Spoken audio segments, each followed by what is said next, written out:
And welcome back to the Cover 3 podcast here on CBS Sports. That's Danny Cannell. That's Barton Simmons. That's Tom Fornelli. I'm Chip Patterson. Week 14 locks. That's why we're here. It's every Thursday afternoon.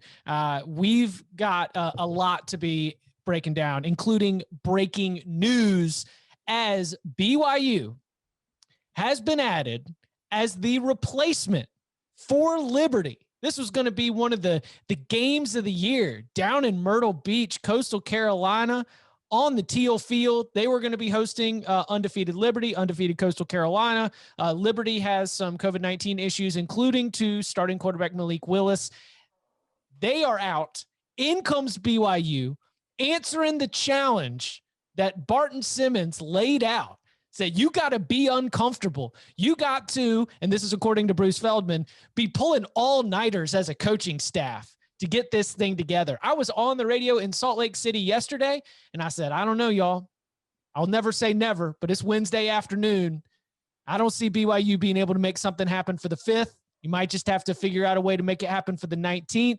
But sure enough, Kalani Sitake, they are willing to be uncomfortable. Before we jump into the locks, of which this game does have a line right now at around 10 points at William Hill. Barton, do you feel like the challenge has been answered? Do you feel satisfied that BYU is going to put itself in a position to make a statement for the selection committee? Yeah, I'll take this. This is a step in the right direction. This is going into the bar and picking out somebody and throwing a haymaker to just get this thing going. So I appreciate that from BYU. It was – the thing about the Washington deal was, they wanted all these stipulations and they wanted things to be perfect. And my whole thing was, it's not going to be perfect. Just do what you got to do. Just go start causing chaos. Just be a badass. This is 54-hour notice. This is pretty badass. And it's pretty badass by Coastal Carolina too. Props to those guys. It feels like Coastal is this year's team that is literally saying anybody, any place, anywhere. Let's go. We're having too much fun to stop. So I'm really excited about this one. This might be my number one screen, number one game, number one seed of the weekend. 5:30 p.m. Eastern time from Myrtle Beach. So be sure to keep your eyes on that. All right, before we jump into the locks, quick review of last week.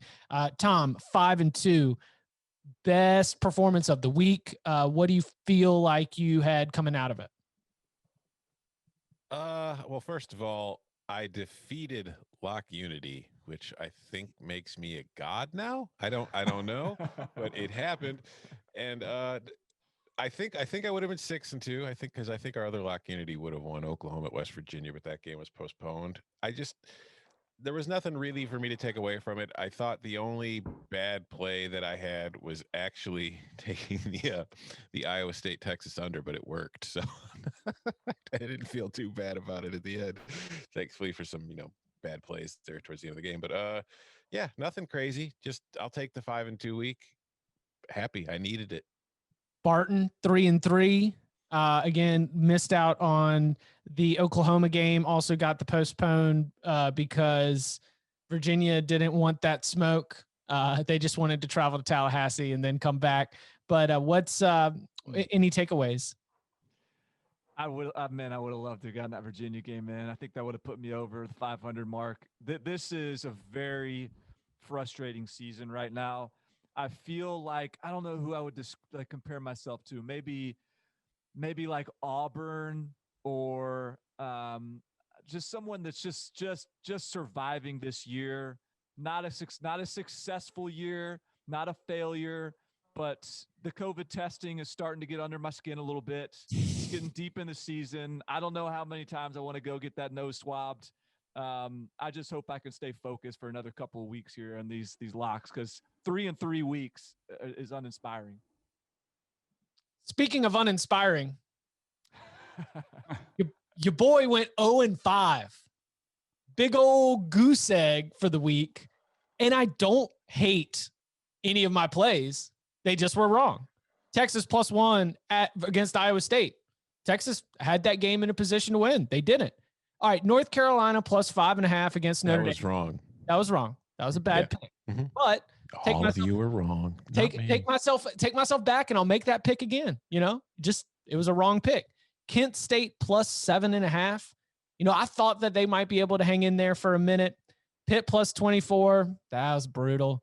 And then Penn State and Michigan home overs comes up on the losing side. So I fall below 500.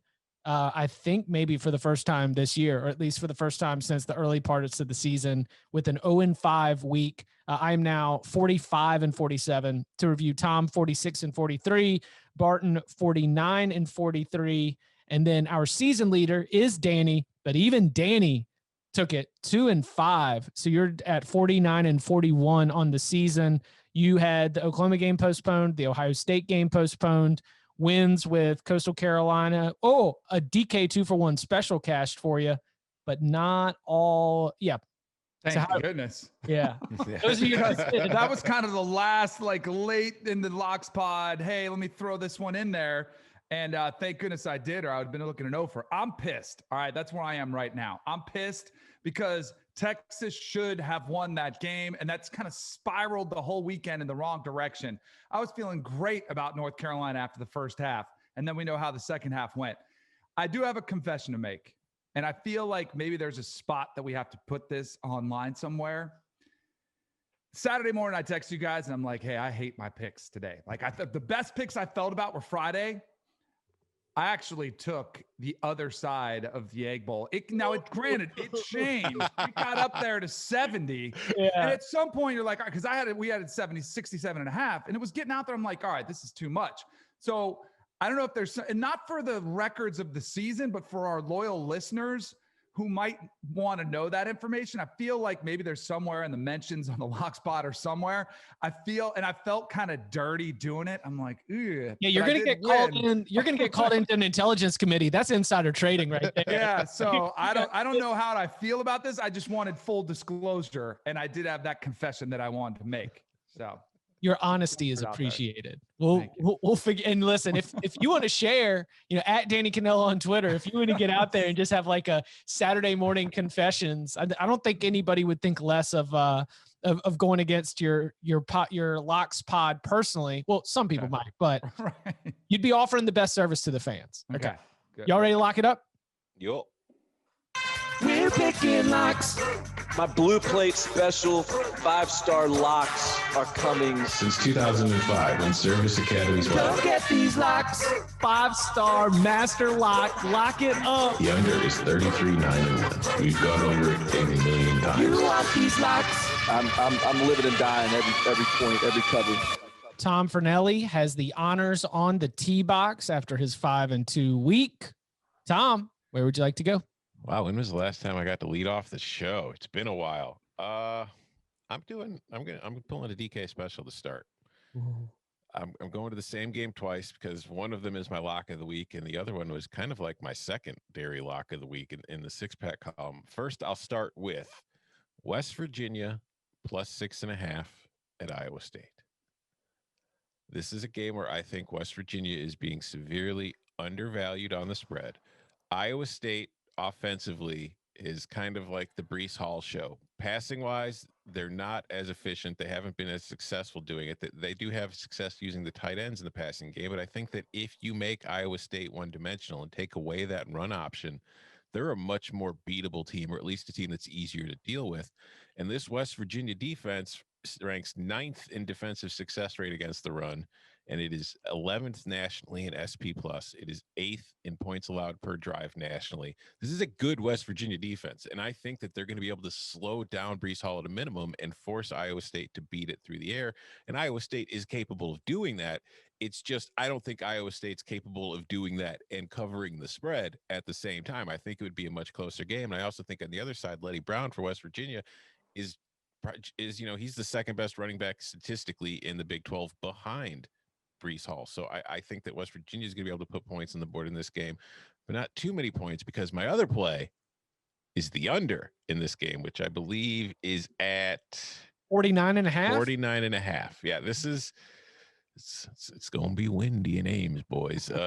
There's some wind blowing through the Midwest this weekend. As of right now, the current forecast is winds of, no, it's not that bad. It's only about 9-10 miles an hour right now, but still, it's not even about the wind as much as it's just about kind of what I was talking about a minute ago, where I think West Virginia can take away that run game and limit what Iowa State can do offensively and kind of challenge it. And I don't think West Virginia's offense, while it's good, is explosive enough to really make this a high scoring kind of back and forth affair.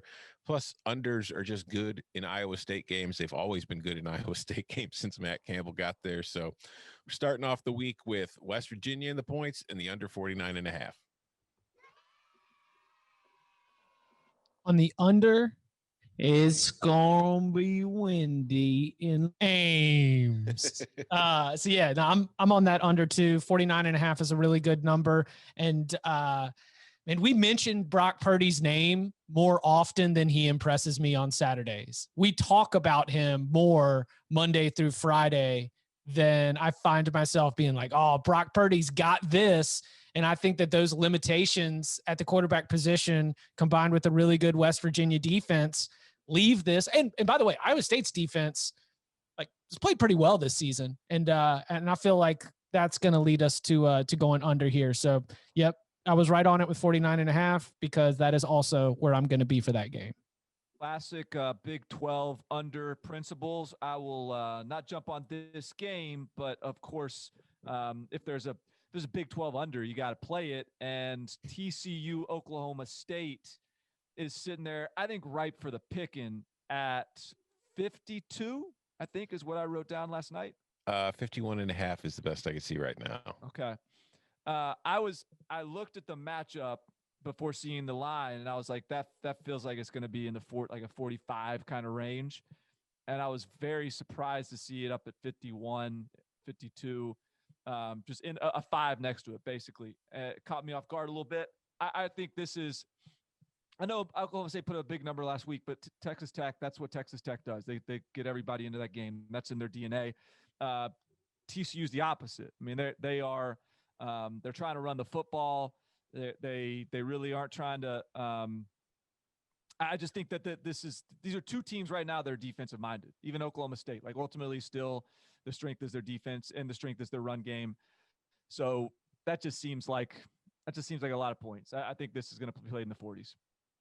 Like it. Going another Big 12 under. All right, Danny, what you want? All right, I'm going to go to the SEC. Texas A&M is on the road versus Auburn. One of the more compelling games, playoff implications for Texas A&M. They didn't get the style points. Will they get it against Auburn? I want to lean towards Auburn in the points, but what I really like is the total in this one. Auburn unders are 7-1 this season, 5 straight in a row. That's best in the FBS with a minimum of 4 games played. Meanwhile, Texas A&M, they've covered 5 straight games as a road favorite this season, but all 5 of those games went under the total. I'm going to take the under. I think this one is going to be a lower scoring affair. We saw Texas A&M last week struggle mightily to get any of the offense going. They want to get Isaiah Spiller going. I think Auburn clearly would love to run the football as well. Texas A&M's defense is good. I think Auburn, they got smoked last year, but clearly Texas A&M doesn't have the weapons that Alabama does. So I'm going to go with a classic SEC low scoring affair. Give me the under 40. What can I get? 48.5, 49? Yep. 48.5. Perfect. So just to be, And I'm going 2 for 1 on this one because wouldn't it be hilarious? Texas A&M, beneficiary of a wouldn't it be hilarious moment earlier this season. Wouldn't it be hilarious if all the scenarios, because that's what happens around this time of year, is we all go on, especially, I feel like this happens a lot on the radio hits. It's more conversational. On HQ, we got to give them like the goods. We got to get it in real fast. But radio host gets you on there and they're like, okay, I'm going to give you 10 results. You tell me who's in the college football playoff. And it's impossible to keep track of. And one thing I always lean on is the fact that college football always makes it simpler for us. Like the sport is just going to deliver some results. So wouldn't it be hilarious if Auburn just won this game? But I don't know if that is for sure going to happen, though we are dealing with home Bo at home, so much better than Bo on the road. We are dealing with a spot that Gus Malzahn at home, ranked opponent coming into town. And there's just something about the family atmosphere at Auburn that just sort of just brings a lot of the alignment together. So give me Auburn +7 as well as the under, because the way that Auburn wins the game, I do think is with a game that goes under. So let's go 2-for-1 special. By the way, there will be no switching on this one for me. It is already played. So just so it's out there. Unless it's just you find a middle. Like No, I'm all in on this one. No changing. I wanted to go back. Before I interrupted you, Chip. I just wanted to point out that all four of us, our first picks were unders. How about that over Army? Gonna be a good week, huh, Tom? Yeah, I'm just saying. Disgusting. I'm just saying, That's like, disgusting. I go 5-2 last week. The rest of you lose, and now everybody's like, we better start bringing the unders. This guy knows what he's doing. I don't even have an over on my card, but now I've got to. You got to go hunting for one. Looking for overs. All right. Well, Barton, where do you want to go? I know you don't have an over that you want to introduce into the universe right now. Unless there's a Florida over out there. There's a Bama over out there. I mean, the SEC on CBS doubleheader has a couple of over teams. Okay, maybe I'll do a little research on that. But the other play this weekend that I feel fairly confident on is the Ohio State game. Ohio State's what's the line there, Tom? 23. 23.5 or 24. Yeah, 23.5. Lay it. I think Ohio State. This isn't a really good Michigan State team. They've had some good moments. They've had some good game plans. They've had some good competitive showings, and I think that Mel Tucker deserves a lot of credit. But in this game, I just don't think that they've got the horses. And we're all sitting here. What's the message right now all over the country is, can Ohio State even get in if it only plays 5 games, if it only plays 6 games? Have they even looked good enough? Preseason, yes, but they need to start really proving it. And so, I don't know, you could probably make a case that the circumstances could force Ohio State to press and maybe they're playing too tight or they feel like they have to be perfect. So I'm not going to act like there isn't an alternate viewpoint to the one I'm taking, but the one I am taking is that Ohio State can't afford to let up in the second half. They can't afford to lose focus. They can't afford for Michigan State to kick in the back door in the fourth quarter. So I think Ohio State at 23.5 is a nice little gift. I think that this is I think they roll this one and run it up. Lock agreement.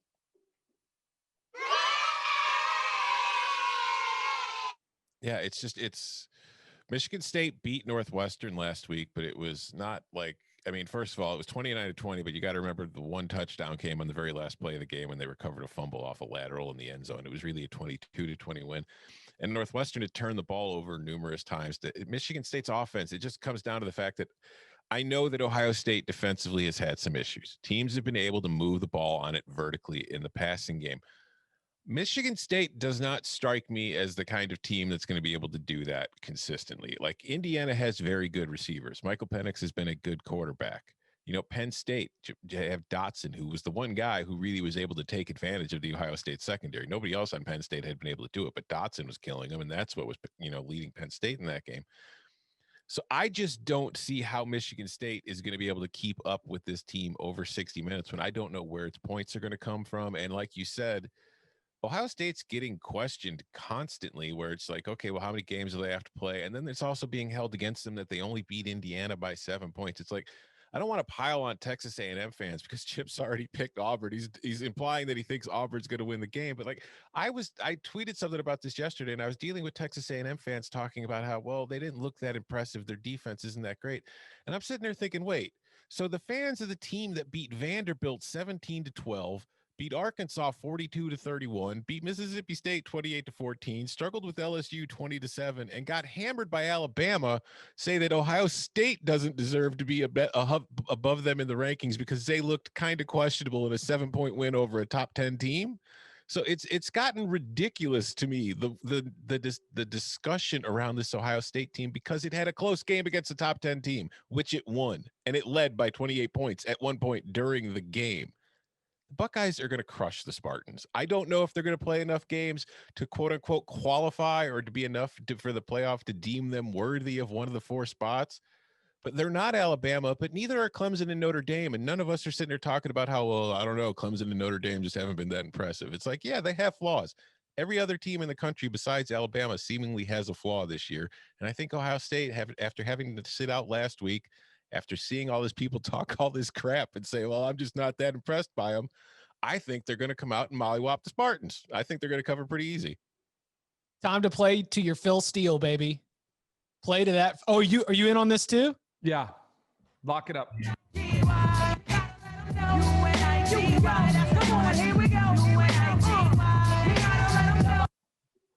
All right. I do have one, and I gave this on Tuesday with our pick show that we do early on HQ. And this is strictly if you kind of want to wait and see. I don't know if Justin Fields somehow is not playing in this game. Would that change your guys' mind? This is an open-ended question. I think they still, because this might be one of my favorite plays of the week.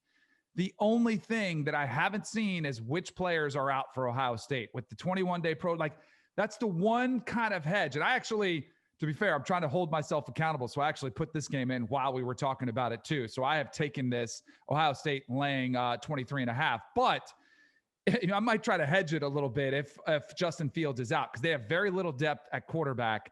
If it's 10 a.m. Saturday morning and it's, I don't even know whoever they're going with, or if there was significant issues, I don't even think it would be a receiver like Chris Olave was out. Probably still say, all right, let's roll. Unless it was both him and Garrett Wilson. But this is one of my favorite plays of the week. I am not only going to take Ohio State laying the points. You were looking for an over. I got you here on this one. I'm going to take the over in this game. I'm more buttoned up this week. I feel better. There's no way I'm backing down from these bets this week. Ohio State has had 71.3 points per game scored in their first 4 games this season. That's second most among Power 5 schools. Ole Miss is number 1. They've had at least 63 points scored in each game. The defensive side has been a part of that. They've allowed 25 plus in the 3 straight games for the first time since 2013. I don't know if that trend continues, but if Justin Fields is healthy and he's COVID-free and he's on the field, same reason I liked Ohio State last week big was he's coming off of his worst game as an Ohio State Buckeye. I think he cleans it up. I think this team needs to win impressively. I think they're tired of the conversation. I think they don't want to leave anything in doubt. I think this will be balls to the wall, score as many points. I wouldn't be surprised if Ohio State covers the over by themselves. I will say, like, we don't know who's going to miss this game because of it, but and this is not based on any real evidence. It's just, I feel like Justin Fields is probably okay, simply because I do think that if Justin Fields was one of the players that had tested positive, we'd probably know by now.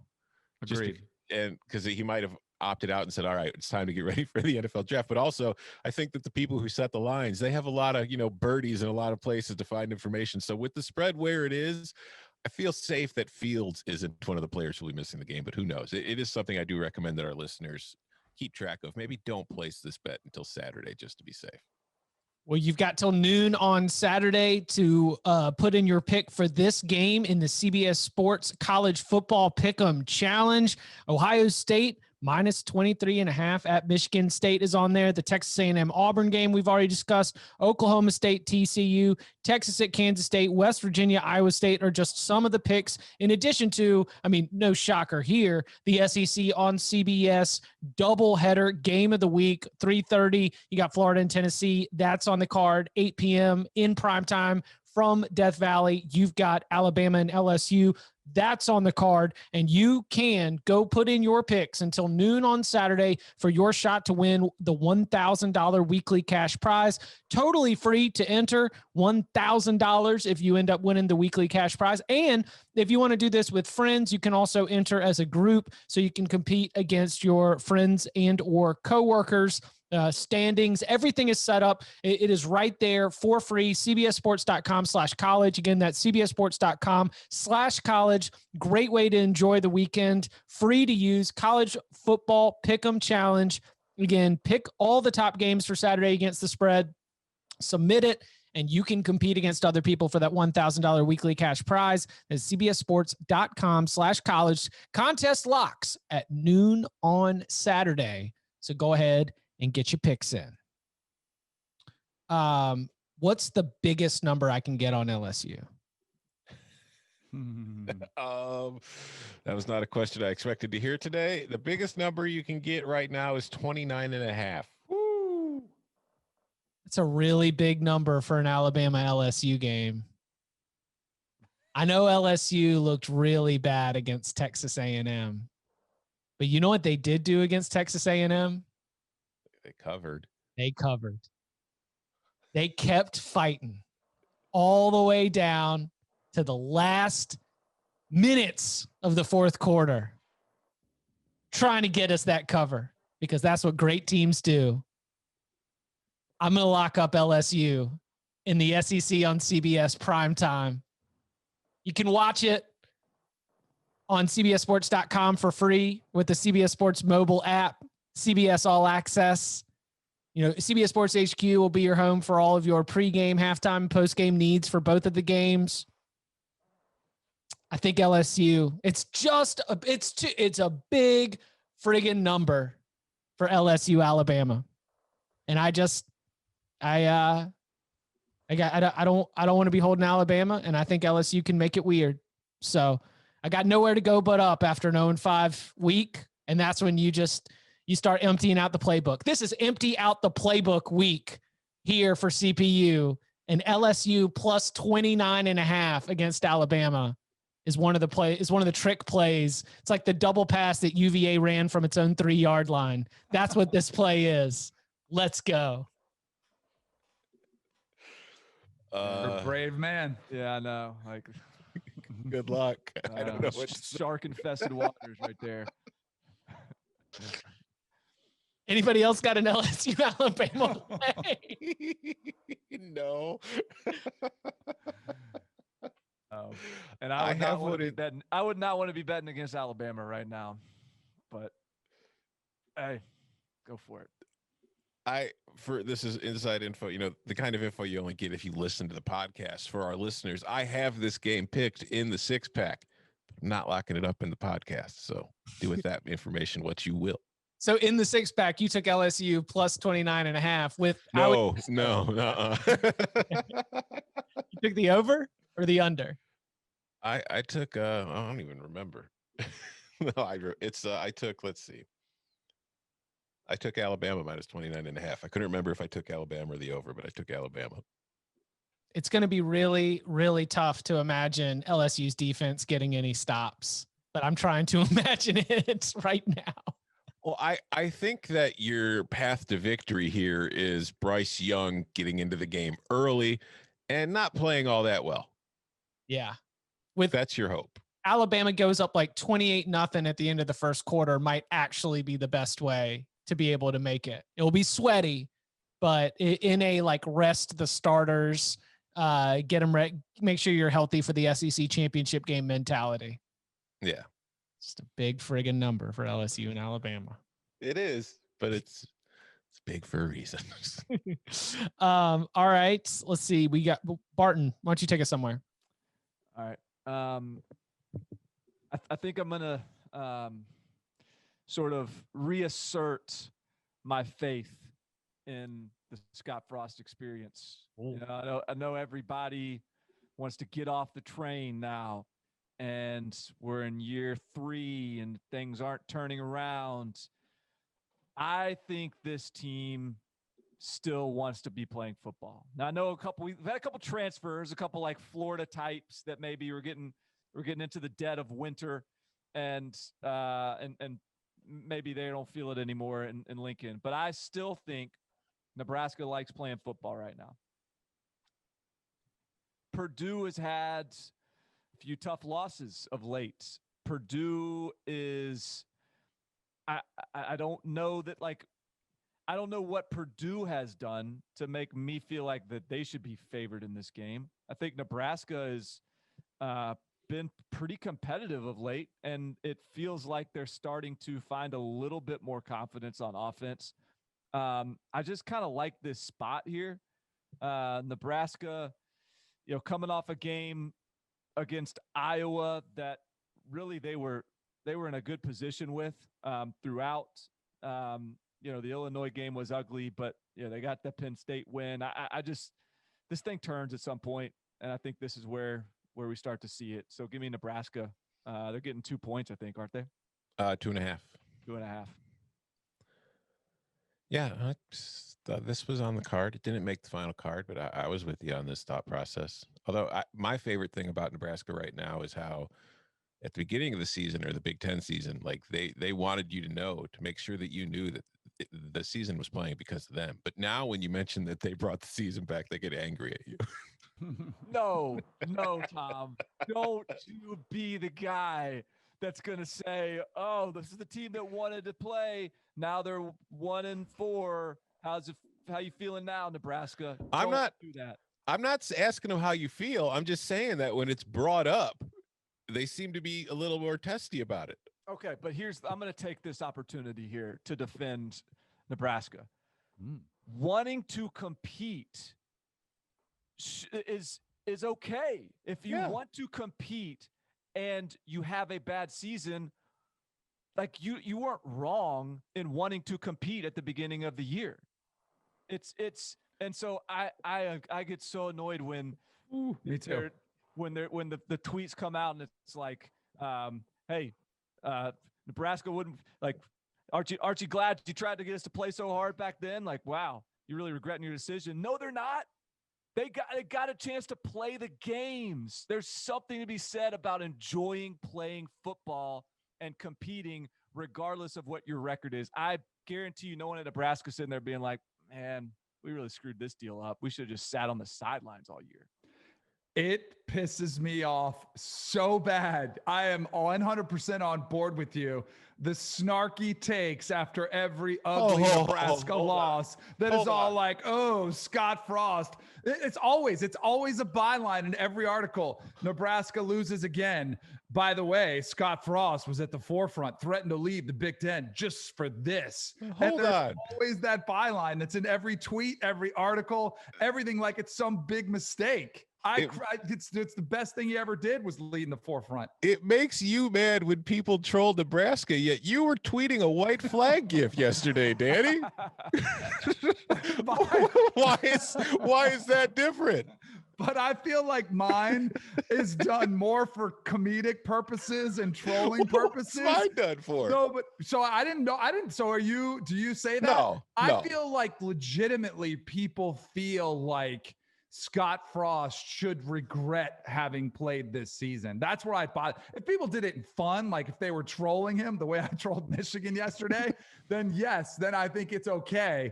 But I'm with Barton. Like people are like, oh, they made this massive mistake and what a miscalculation by Scott Frost. I'm totally on board. You're supposed to want to play football.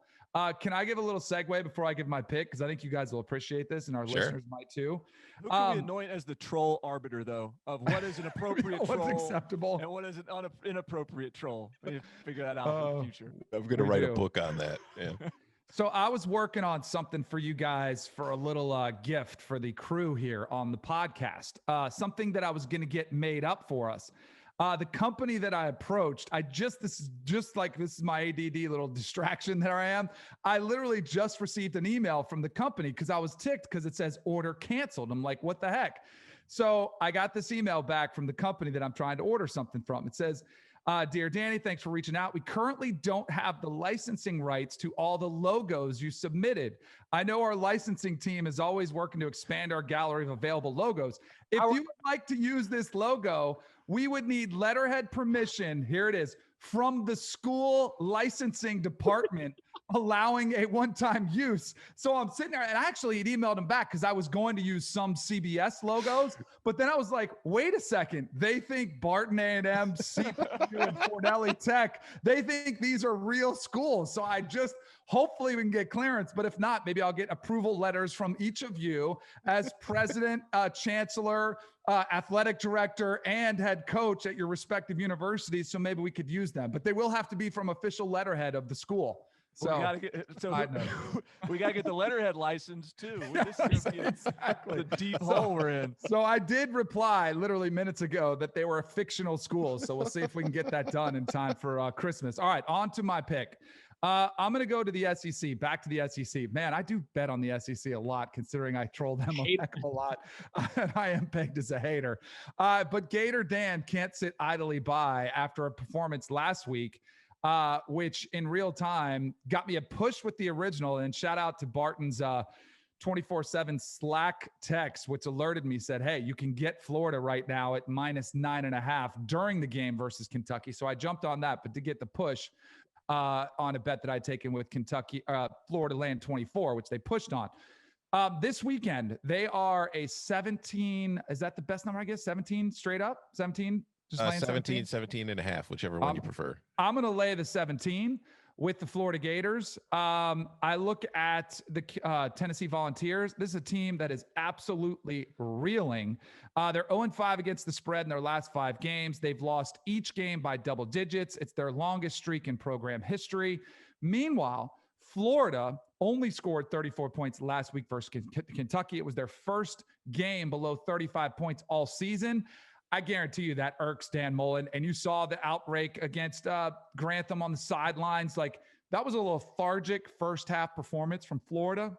I think they get things corrected. I think they go out.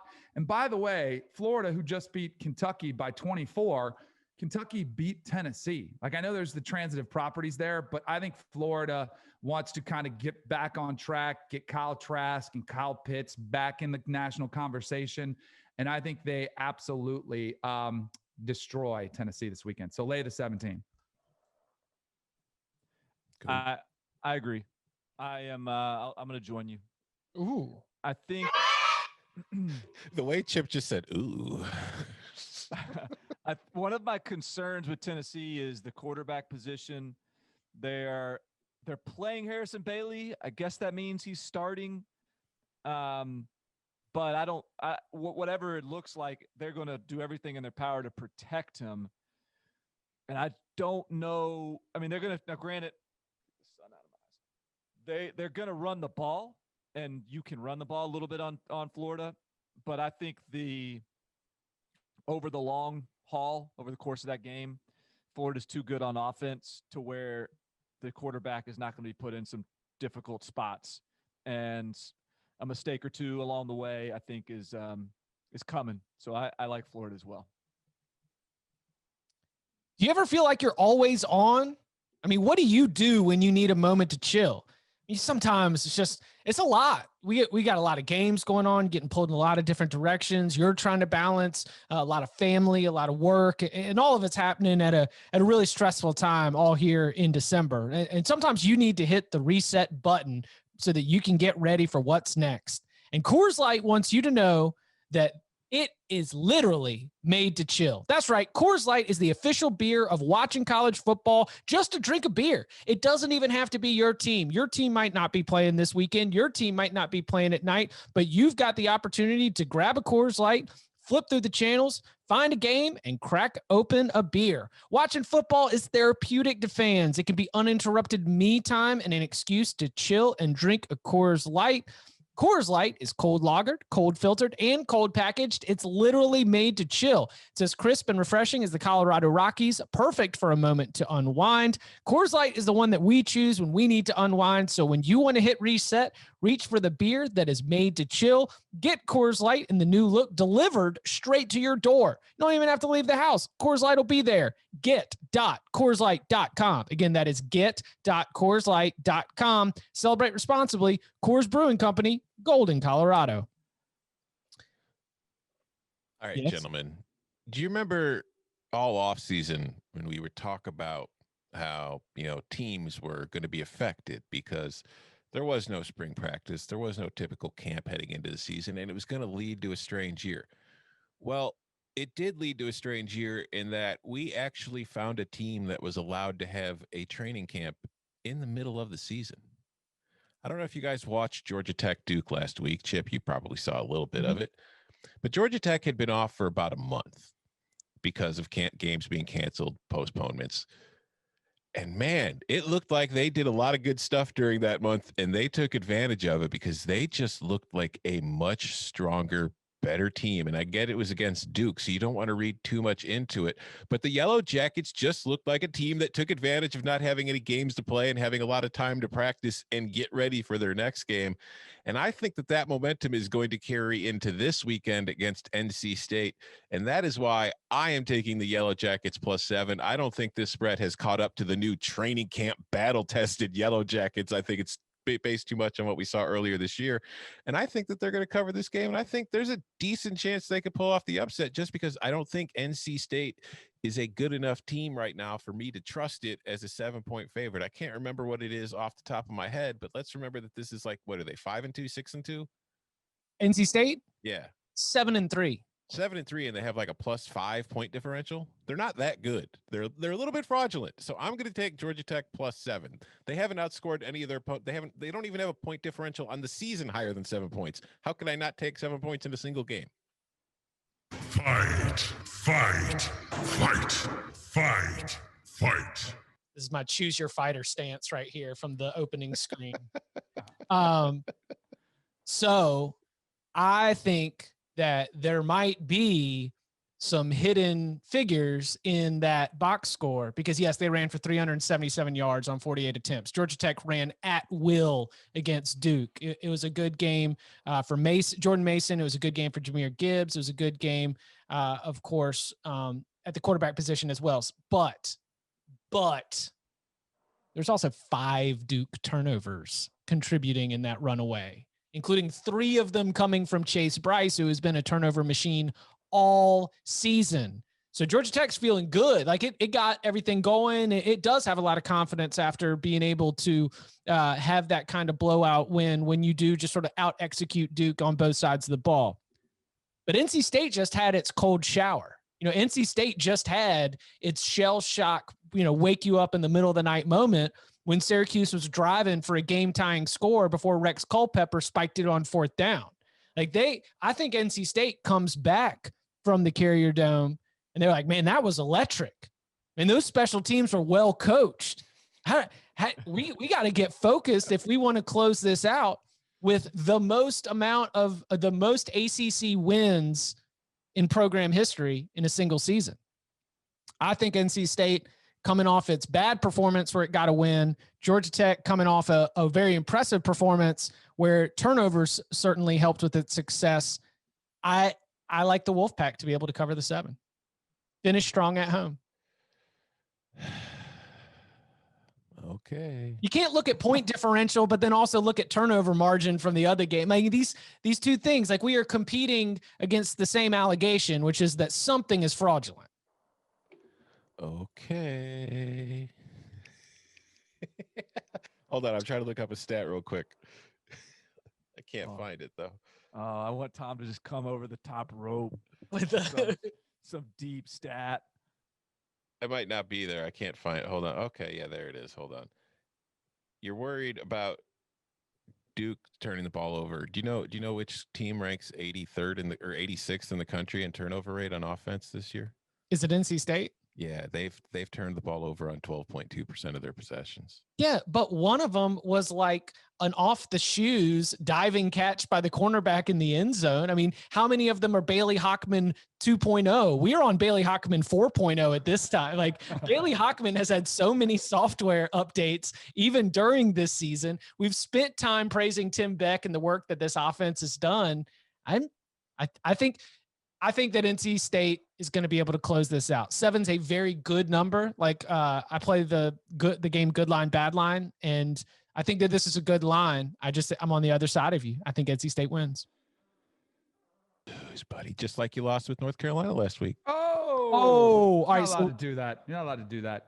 So Tom Chip lock fights 3-2. Oh. 0-1 last week, buddy. All right. Coming up on the other side, don't forget about those Moneyline Sprinkles plus the rest of our Week 14 locks next. All All right. So we've got 4 on the board for Tom, 4 on the board for Barton, 5 on the board for Chip, 4 on the board for Danny. Let's go back to Tom. You are you do have the honors on the tee box. So where do you want to go? All right. Well, second half of the show, I'll start the same way I started the first half of the show with a Big 12 under. I am taking the under 51.5 in Texas at Kansas State. I don't know. Again, this is going to be another windy day on the plains. Let's see. The current forecast is calling for winds about 9 to 11 miles, cross winds blowing through Bill Snyder Stadium. But more than that, I feel like there's going to be somewhat of a letdown for Texas after last week's loss. And I'm not sure how fired up and ready they're going to be, especially considering how Sam Ehlinger sounded after the game last week. And I think Kansas State offensively is a team that, doesn't really throw the ball. It can't really throw the ball, especially now that Will Howard's been in there and they look to run it. And I think that they're going to look at this game and think if they want to pull off this upset, which I do think that they're capable of doing, they're going to want to, limit Texas's possessions, and they're going to do that by controlling the ball. And I think defensively, as we've seen, Texas, it's inefficient offensively because its offense basically revolves around deep shots. And then when Sam Ehlinger's hitting them, great. When he's not, they really can't run the ball in any other way besides using Sam Ehlinger in battering ram mode. But this Kansas State defense ranks 38th in the country in defensive success rate against the run. So I do think that they'll be able to limit them in that category. And as I mentioned, there's going to be windy. It's going to be windy, which is going to make Sam Ehlinger's deep shots, which are kind of spotty to begin with as far as accuracy, a little more inaccurate, though. Hey, maybe the wind will blow them more accurately. Who knows? It's just, I look at this game and I think it's kind of going to be ugly and gray and dreary. And I like the under. I think this is like a 24-21 game, not a 31-28 game. I got to play in this game. Does anybody else? Mm-mm. I don't love the total. I see where you're going. I actually like Texas in this spot. I didn't get them laying 7. I mean, I didn't want to have to pull out the frying pan. I know that you're not on Tom status where Right. picking Kansas State requires the frying pan, but right. No. But I do look at this, and maybe this is a little bit too much into the, and it burned me last week. The Sam Ehlinger is not going to let us lose type of philosophy that I took last week for Texas. But who do you guys think was the better team up to the last 4 minutes of that game? Texas. Anybody? Texas, right? How did Iowa State do versus Kansas State not that long ago? Not great. 45-0, right? I believe was the final score. I still think even Texas, I think there's a lot of people that are going to jump in. Texas is thrown in the towel. They've had players opt out. I just think this is a place where maybe you can get some value on Texas at this number. So I'm going to take Texas and lay the points. I like that mindset. But I also don't trust Texas here. Yeah, it's a risky spot. I don't love it, but I kind of like it. Yeah. Game of the week. Bowling Green and Akron. Yeah. Bottom 25 game of the century of the week. 0-4 Bowling Green, 0-4 Akron.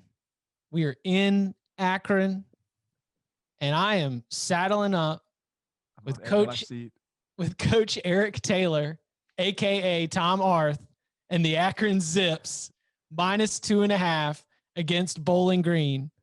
We can go back. I think it was the Kent State game. They were really feisty at halftime. Then Kent State hit the gas in the second half. We spent so much of that game on the broadcast talking about what a win would mean. Tom Arth doesn't have a win yet. He has yet to win as the head coach. Currently 0-14. 0-14. You're always looking for some value when you've got some of these winless teams. And I tell you what, I think Tom Arth is more beautiful than Scott Loeffler and Brian Van Gorder.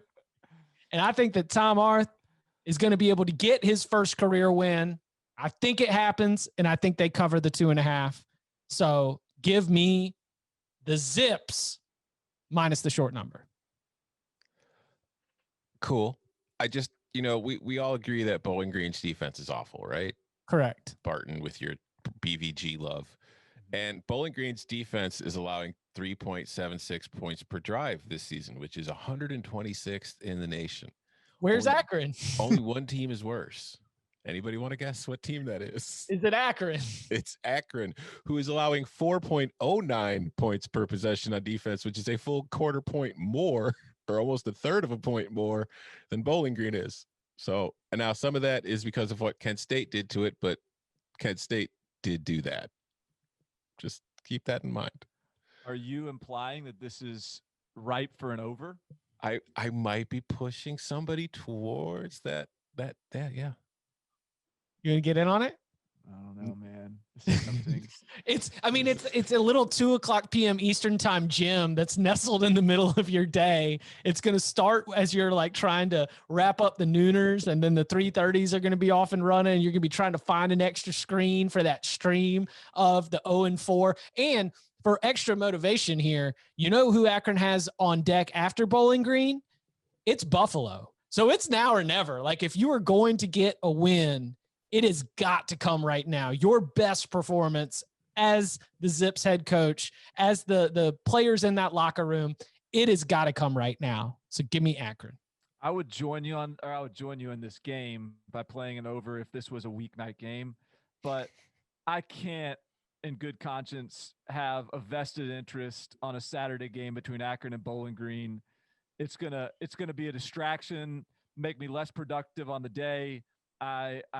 I'm going to have to bow out of this one. Let it pass. I tried, listeners. Just me on the Sickos Bowl, week 14. Whose turn is it here? Is it my turn? Yeah. All right. I'll go back to the Big Ten, and Wisconsin and Indiana is playing. And the line that I've seen is 14. I guess this is because Michael Penix is injured. I guess this is a sort of a anti-Jack Tuttle play.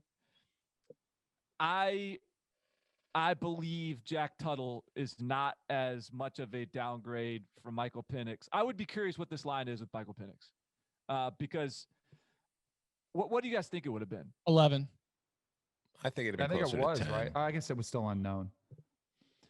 I think that's I don't know. That's a 4-point difference. I don't know if that's a 4-point swing.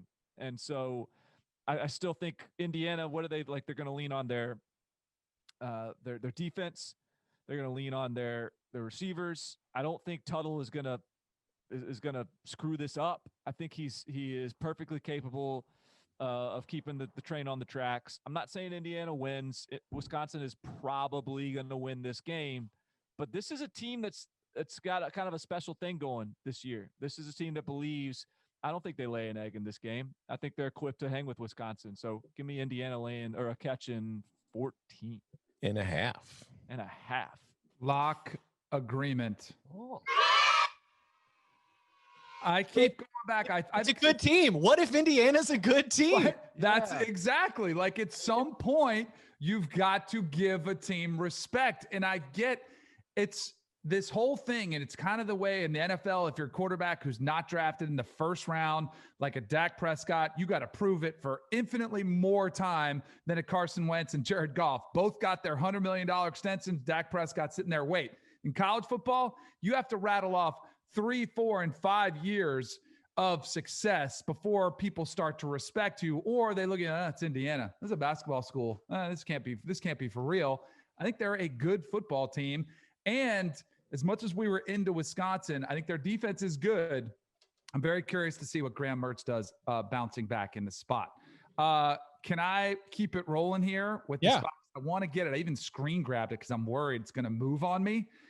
We talked about it. The late add change to the schedule. BYU traveling to Coastal Carolina. I want BYU laying 9.5 before it changes. I don't like this bet from a personal perspective. You saw me rocking the Coastal Carolina gear the other day.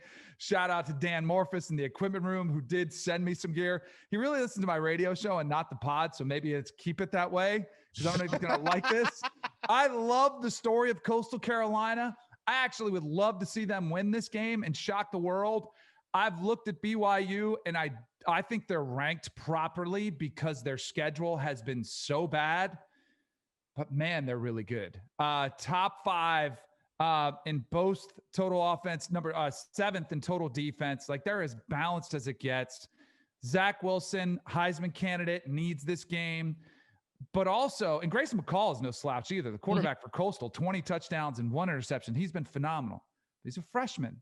Jamie Chadwell, a little bit newer to to being a head coach and being in this position. Kalani Sitake, most of these players at BYU, 24 years old. They've got some life experience. They've played games against the Pac-12. They've been a little bit more battle tested. Game day is going to be there. I almost feel like this is one where it might be just a little bit too big for Coastal. Again, I hope I'm wrong, but I also think BYU is a really good program who desperately needs something to hang their hat on. And if they could go out there and kind of take Coastal to the woodshed, all of a sudden, I think they could potentially jump a few spots in the polls. So I'm going to take BYU laying the 9.5. Can I tell you what a coach texted me actually as we've been recording this pod, unsolicited? BYU is scary good. Their AD messed it up. They should be playing a Pac-12 or at least Cincinnati. Coastal is a cute story, but BYU has real pros in that team. Playoffs the early option, but they got to get New Year's 6. So he thinks that BYU is going to put a number on them. There's also the aspect too. Now, this is another advantage I think that BYU has. Everything's been up in the air, right? But BYU probably started game planning for Coastal before Coastal started game planning for BYU. This is just assuming the way things unfold is that, hey, Liberty was having issues, but you still kind of had to prep for Liberty if you're Coastal until you definitely get the definitive word, we're not playing that game. Meanwhile, BYU is probably thinking, hey, we're playing Coastal. Yeah, let's start studying game planning specifically for them. I don't even think it matters, though, but I think it's another edge that goes to BYU. Does it worry you at all that BYU's got to make the cross-country trip? No, I do. Do you see they changed the game time? Like, if it was at noon, I do think that's a very real thing, especially in the NFL. You see it way more, that 1:00 kick for teams that come from the West Coast. They bumped the game back to 5, so it's not going to be super early. It was supposed to be at 2, but it's at 5 now.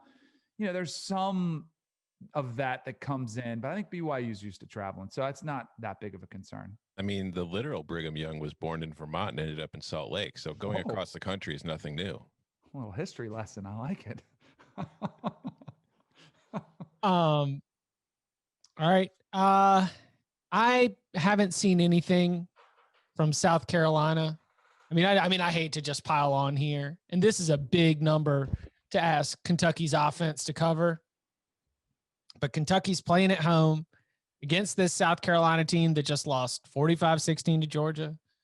They lost to Missouri.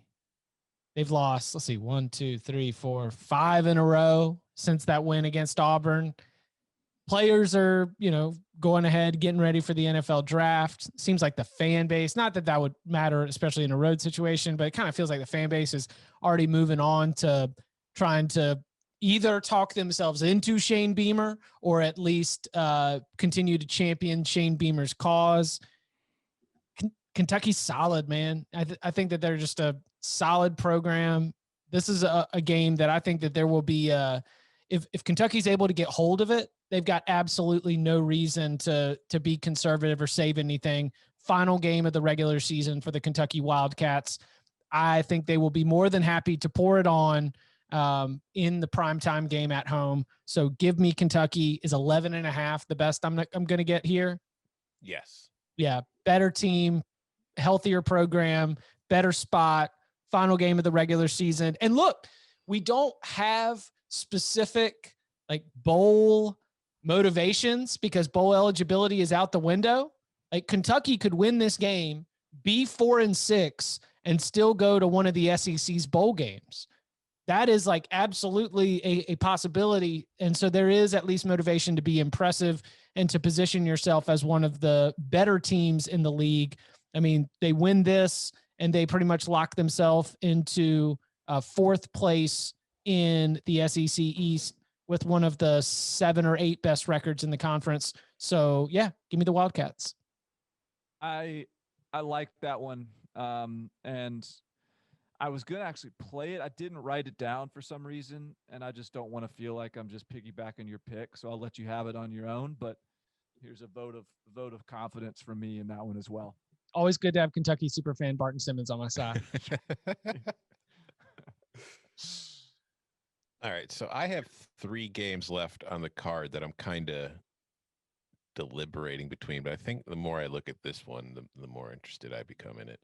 I'm taking another under. I'm going under 67.5 in Clemson at Virginia Tech, just because I think that total's a little too high given the situation in that Virginia Tech is a one-dimensional offense. I think Clemson's defense is perfectly suited to shut down a one-dimensional offense. I think that Clemson is currently in a position where, last week we saw pissed off Clemson come and just crush. This week, Clemson's in the situation where it's like, okay, well, they're already putting us in the ACC championship game, so we just have to not screw this one up. And I think we're going to see Dabo go back to being the more conservative Dabo we typically see in bigger games. And I also think that once Clemson gets this game under wraps, it's going to be time to start focusing and getting ready for Notre Dame in the ACC championship to solidify our spot in the college football playoff, because we are at number 3. So clearly the committee does like us. So I think that Clemson's going to get out to an early lead in this one. So maybe if you want to take them in the first half, cool. But I think once the second half starts, we are just going to see them kind of just, slowly grind this one to the finish line and get out of there. So I think they're going to win big, and I think we're going to stay under 67.5.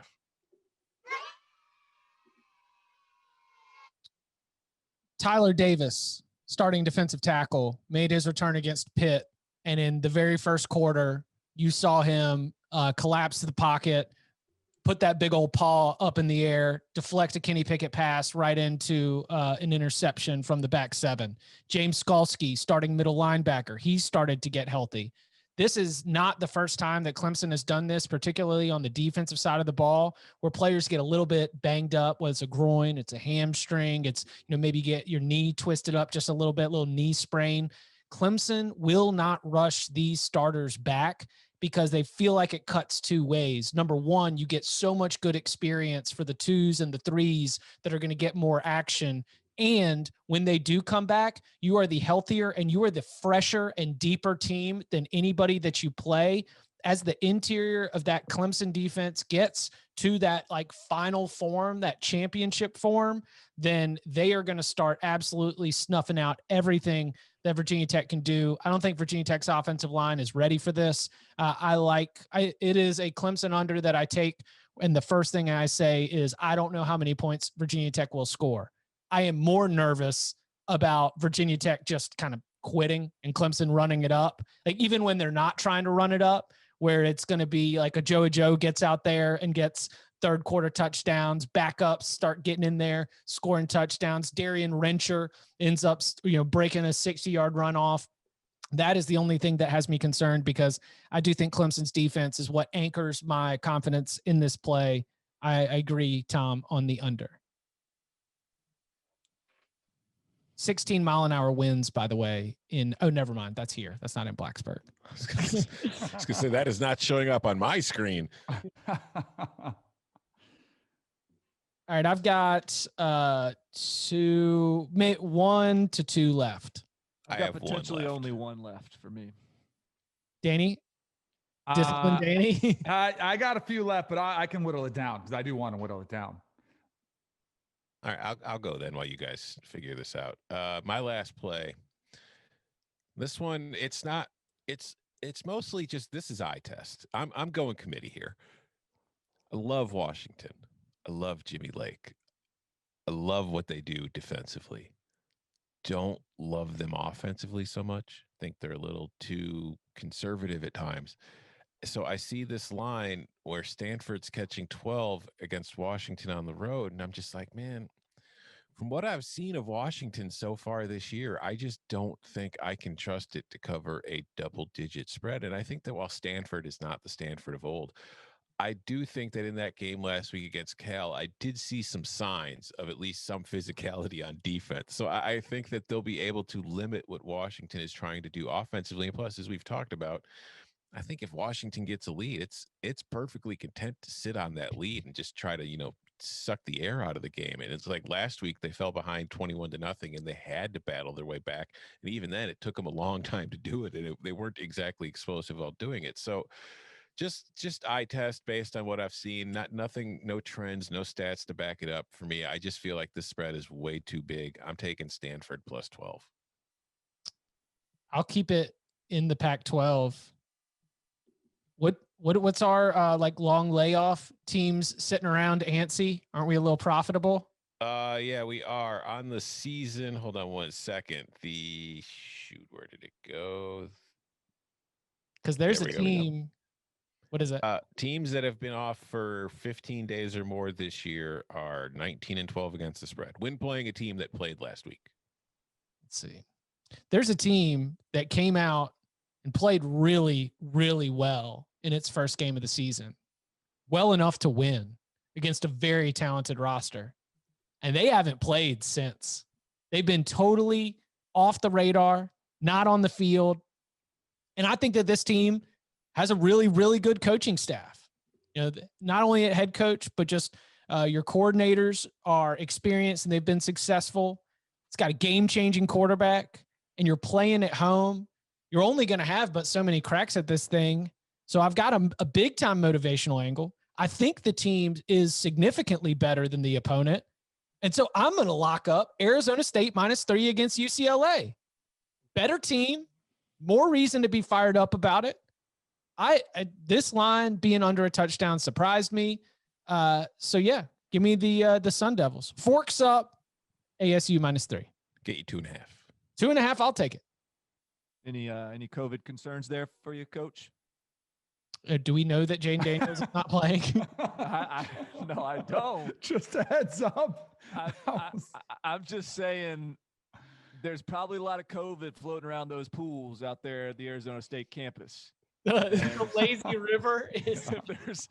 If there's ever a place that's going to have a hard time kicking the COVID thing, you know, those Sun Devils and maybe the ones. So I'm just you guys taking all these Pac-12 bets, man. You guys are on your own. Stanford, where are they practicing? Like they're having to rework things. Like, you guys are brave souls. I have not had much success in my Pac-12 bets, so I'm going to stay away from those.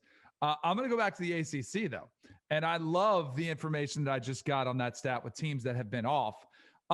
Greg Sankey made some waves yesterday when he was talking about the ACC putting their best foot forward by essentially locking in Notre Dame, getting into the ACC championship. Clemson most likely will be there, and putting their best teams forward, saying, hey, you know, this isn't right. You know, would it be the same if Notre Dame and Clemson were ranked 5th and 6th?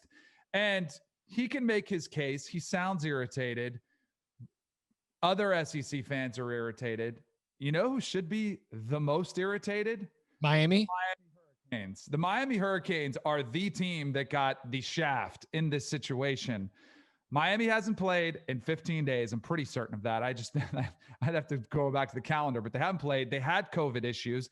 They escaped a couple games against NC State and Virginia Tech, with De'Ara King kind of playing hero ball, putting the team on his back. Well, after getting some time to recuperate, now they go play a Duke team.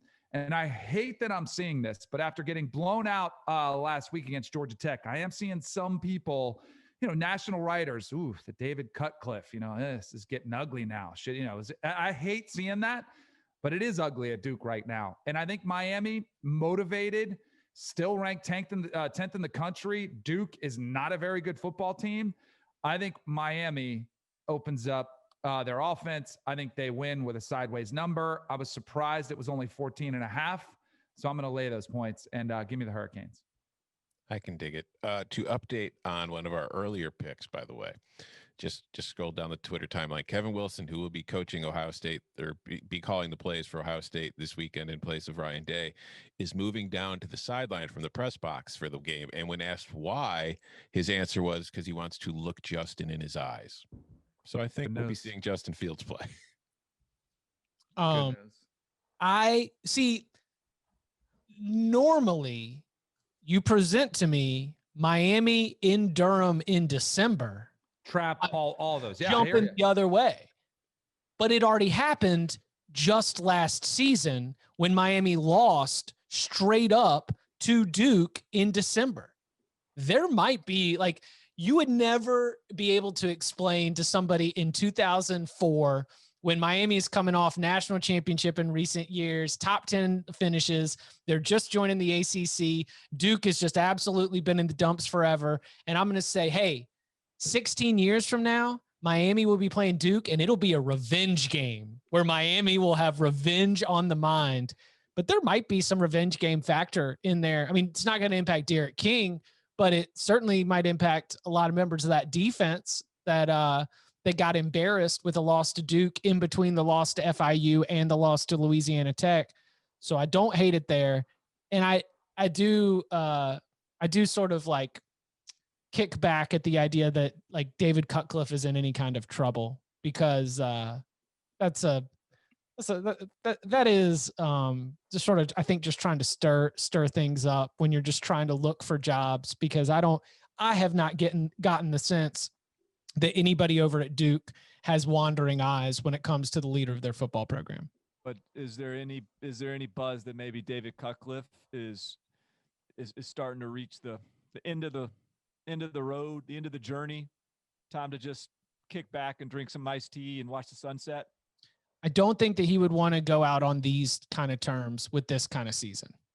I don't know if he's got many other options down the road. I don't know how much better it's going to get, but we'll see. I hear you. Yeah. I got one more. Anybody else? Anybody?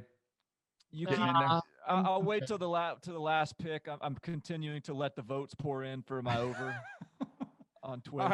All right, I'll go ahead and hop in here and get one more in. There's actually two that I want to take, but I'm going to use some disciplined Danny principles here. You got to throw them out though. All right, I'll throw them out. And you guys might be able to put me in over. Oklahoma's playing this week.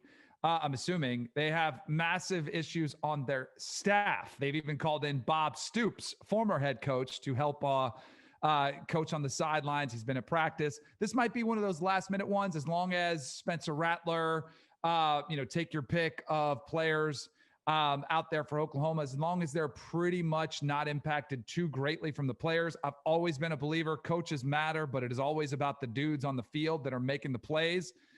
They're a 22-point favorite. I can get a 21.5, I think. Correct, Tom? Yep. 21.5. Baylor, again, this might favor my Texas pick, beat Kansas State, but I don't think Kansas State is a very good team right now. Oklahoma, I still think, is that team that is sitting there that nobody is really discussing, and yet I think they could go toe-to-toe with Texas A&M, with Cincinnati, with Georgia, Florida, all the teams that are in front of them. I think they are a great football team. I think they would love nothing more than to kind of try to impress, and they have to. So I'm going to take Oklahoma and lay the points. My other one that I kind of want to take, now this is the one where this is a massive number to lay, but we all watched Vanderbilt last week. Barely move it across. I mean, they barely moved it across midfield, could not get into field goal range. They're playing against Georgia. Georgia's laying 36, and I kind of want to do it, but I already have. I think I have most amount of picks this week are tied there with Chip. So I'm going to kind of pump the brakes a little bit here. But that was the other game I was considering. Definitely hit now that I took it off and I didn't do it. The dentist is playing the Vandy game.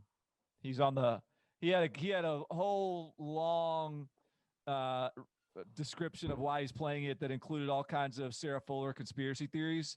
So I'm gonna leave that alone and just say he is on the under. He thinks Georgia's gonna blow him out and Vandy won't be able to score. That's a safe assumption. Yeah, I gotta agree with that. So he's on the under. Yeah, under in Georgia, Vandy. Okay. He is not expecting a field goal attempt. It sounds like is what he's calling for with his conspiracy theories. It was more. I'm not, I don't want to open that can of worms. Okay. All right. So is that it? All right. So I guess it's time for me to play my over. Mm-hmm. I called on the over Army. They have responded. The top candidates from the over Army have been Kansas, Texas Tech, Penn State, Rutgers, and Coastal BYU. The game that's gotten the most buzz from my over Army is Kansas-Texas Tech. I'll trust them. I'll trust the people. Whoa. We got another BYU Coastal. Now it's tied. Live. Let's go to Steve Kornecki at the decision. Is this a poll you put out on Twitter? Because I got to check these results. It's not a poll. It's just straight up. It's just people responses hitting you up. I hit the Twitter with responses. I don't think your Twitter followers understand that there will be 11-mile-per-hour crosswinds in Kansas, Texas Tech. Ooh. I mean, I was on the over, but I didn't want to get into a fight with Tom. All right. I think the late enthusiasm made a last-second turn, so I'm going to give the edge to Coastal BYU. Give me the over at, 60, 61? 61. 61. Let's go. He's got no love for the Black Swarm defense of the Coastal Carolina Chanticleers. All right. Chants. Okay, let's get these. Let's get the cash register out, and let's get these Moneyline Sprinkles. All right, Moneyline Sprinkles on the season. Danny still in front, 11-8, up 11.45 units. Tom 6-10 at plus 4.4 units. Chip at 6-11 plus 1.87 units. Barton at 5-9 plus 0.05 units. Everybody's making money on these sprinkles on the season, and you should too. So let's go ahead. Danny, what is going to be your sprinkle? All right, I got a few of them again. These are some of my favorites, so I'll get them out of the way quick. We had right off the top of the bat, you were talking about your double play with Texas A&M versus Auburn. I was on the under in that game. You were on both the under and Auburn +7. I like your play, but sometimes there's ones like where I don't really like it. And I kind of feel like it could get sideways or Auburn could win. And I'm going to go ahead and say Auburn could win in this one. There are some numbers that would back it up. You guys mentioned it. Under Gus Malzahn, Auburn is 7-3 against the spread and 6-4 straight up as a home underdog. How about Bo Nix? He's 8-3 against the spread and 10-1 straight up at home. Texas A&M, on the other hand, 0-2 straight up and against the spread versus Auburn under Jimbo. Last season, Auburn won 28-20 as a 4-point dog. And in 2018, Auburn won 24-20 as a 3.5-point favorite. So that's my first one. Get out of the way. There's got to be some wouldn't it be funny if type of parlay situation in here. We saw LSU. No, that would be a little bit brave for there to go in that one. We saw last week, it was Penn State get on the board, right? They got their first win of the season against Michigan. Now it's kind of like, whew, breathe a sigh of relief for James Franklin. Well, wouldn't it be funny if they got their first win and Penn State fans are feeling good about themselves, and then they go to Piscataway and they end up losing to a Greg Schiano coached Rutgers squad, which has been a thorn in everyone's side in the Big Ten. And I don't think this is any different. Talk about emotional, where the teams are. I think Penn State probably looks down on Rutgers. They show up expecting to roll up there after getting up to beat Michigan. Rutgers, this would be another game for them. It's their Super Bowl, and they're playing with house money. They weren't supposed to win any of these games, playing loose. So I've got them. You'll have to give me the numbers because I don't have them for you, Tom. 220 on Auburn and 330 on Rutgers. Whew. And then my final one. Now, we did have on our mailbag pod, we had somebody who said, how do you avoid emotion?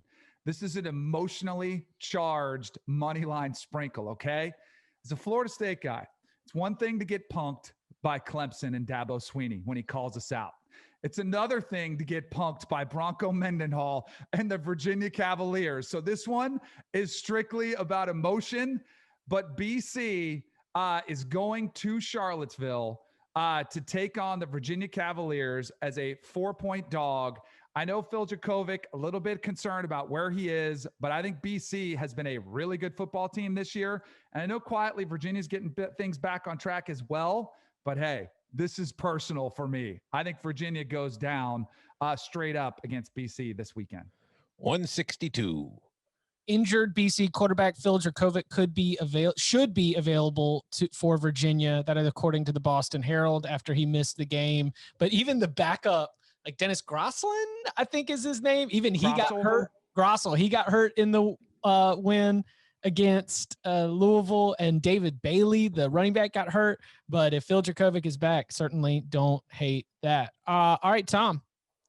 I am in agreement on Auburn plus 225. This is, we've kind of talked. I do think Auburn getting a touchdown at home is a bit kind of off, and I think that this Texas A&M team it should be ranked 5th. It's just it hasn't looked like the kind of team that is typically ranked 5th. It has the resume, it has the nice win over Florida, and its only loss was to Alabama, but it hasn't been overly impressive. And I just think that we see time and time again, like you mentioned at the top of the show, Chip, when you were going over this game, college football just kind of has a way of weeding teams out as the process goes along. And it wouldn't surprise me if this weekend, if the Aggies lose to Auburn. I think they win the game more times than not, but at plus 225, that's some excellent value on the Tigers. So I'm going to take Auburn plus 225. I'm also going to go, sorry, Chip, Bowling Green plus 120. And this is based on the principle of no team that bad should ever be favored against anybody, even Bowling Green.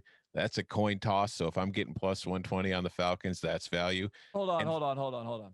So by that same principle, if Bowling Green was favored, would you take Akron? If Akron was plus 120, I'd be taking You're Akron. You're going to take the money line on whoever the underdog is. Yeah, because that's a coin flip game. And if it's not a coin flip odds, it's value. So, and finally, going to solidify that lock fight between me and Chip. I'm taking the Yellow Jackets plus 210 because I think that they can win that game. Love it. I mean,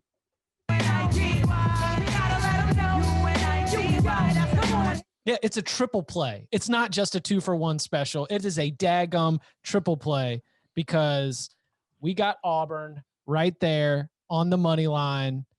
And I don't know if anybody on YouTube just saw the other one.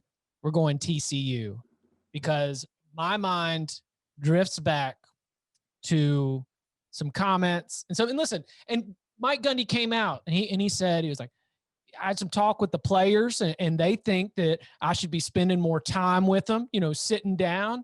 If you've got a locker room that was feeling like they didn't have a connection to a head coach, do you think that locker room is, going to be in the best spot necessarily to be able to keep going when those Big 12 championship hopes seem to be sliding away as it increasingly looks like Iowa State and Oklahoma are going to be in Dallas playing for the Big 12 title? I mean, TCU has had a rocky season, but we know that Gary Patterson is a thorn in the side of everyone in the Big 12. So I am going to sprinkle TCU as my other money line in addition to the Auburn win. Minus 103, but still the underdog. Yikes. I mean, that's fair, right? Yeah. Okay. Yes. All that matters is they're the underdog. That's all that matters. All right. Is it my turn?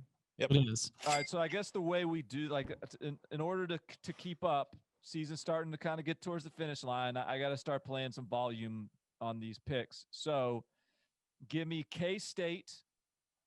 I don't know what these numbers are. I don't have the lines in front of me. I'll find it. 240 is what I can get you. K-State to the K-State money line well. Yep. They should. I mean, I was very disappointing to not hit that last week, but I'm going to go back to back. All right. Do you want to borrow my frying pan? Next, I got 3 short dogs. Give me Arkansas, Memphis, and Nebraska. If I'm already playing Nebraska as a plus 2.5, might as well play the money line as well. Okay, hold on, slow down. Arkansas, Memphis, and Nebraska. Okay. And then someone's got to explain to me why Oregon State's an 11-point underdog to Utah. Tristan Gebbia is not probably done for the season. He is probably done for the season. Okay.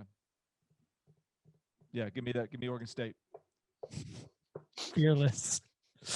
Don't care. Don't care. Oh, yeah. Yeah, Chip, I hear you. I'm listening to the words you're saying. Don't care. Let's keep it going. All right. To review the and we apologize. I guess it was Nick Saban got COVID. Is that what ended our show prematurely last time? Yes. So yeah, we apologize. We weren't able to get the rundown. We hear from you who said it's part of your process. Tom, West Virginia, Iowa State under 49.5, West Virginia plus 6.5, Ohio State minus 23.5, Texas K-State under 51.5, Georgia Tech plus 7 at NC State, Clemson-Virginia Tech under 67.5, Stanford plus 12 at Washington. Barton, Oklahoma State TCU under 51.5, Nebraska plus 2.5 at Purdue, also on Ohio State. Florida minus 17 at Tennessee, Indiana plus 14.5 at Wisconsin, BYU-Coastal over 61. Chip, also on the West Virginia, Iowa State under, Texas A&M at Auburn under 48.5, Auburn plus 7 against Texas A&M, LSU plus 29.5 against Alabama, NC State minus 6.5, Clemson, Virginia Tech under 67.5, Akron minus 2.5 at versus Bowling Green, Kentucky minus 11.5 against South Carolina, and Arizona State minus 2.5 against UCLA. Danny, the over 59 in Ohio State, Michigan State, also on the under for Texas A&M Auburn, also on Ohio State against Michigan State. Florida minus 17 against Tennessee, Indiana plus 14.5 at Wisconsin, Texas minus 7 against Kansas State, BYU minus 9.5 against Coastal, Miami revenge game minus 14.5 at Duke, Oklahoma minus 21.5 against Baylor. The Moneyline Sprinkles, Tom's on Auburn, Bowling Green, Georgia Tech, Barton's on Kansas State, Arkansas, Memphis, Nebraska, and Oregon State. Chip's on Auburn and TCU, and Danny is on Auburn, Rutgers, and Boston College. Feels like I'm letting some of my principles start to slide. Just throwing darts. Late in the season, late in the night, it is just, the goalposts are moving, baby. And I respect it. I respect the way that you approach the season. You can follow him on Twitter at Danny Cannell. You can follow him at Barton Simmons. You can follow him at Tom Fernell. You can follow me at Chip_Patterson. Gentlemen, thank you very much. Thank you. Coca is on over 44.5. Bryce Marshall.